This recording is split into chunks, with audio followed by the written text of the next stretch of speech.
সুপ্রিয় দর্শক, আপনারা দেখছেন আমি এখানে নিয়েছি কাঁচা আম। এটি আমরা আজকে আমের মোরব্বা বানাবো। যেই আমের মোরব্বাটা আমরা কক্সবাজার থেকে অনেকে অনেক বেশি দাম দিয়ে কিনে খেয়ে থাকি, সেটি আমি আজকে অল্প উপকরণে এবং কম খরচে আমি আজকে আমার বাসায় তৈরি করব।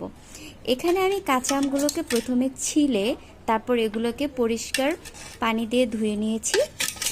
তারপরে টিস্যুর সাহায্যে পানিগুলোকে সুন্দরভাবে মুছে নিয়েছি।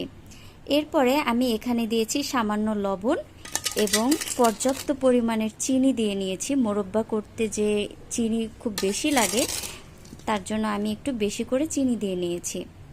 এরপরে আমি এর মধ্যে দিয়েছি সিরকা, চিনি এবং লবণ একসাথে মিক্সড করে এটাকে আমি খুব ভালোভাবে মিক্সড করে নেব যতক্ষণ না পর্যন্ত চিনিটা গলে না আসে।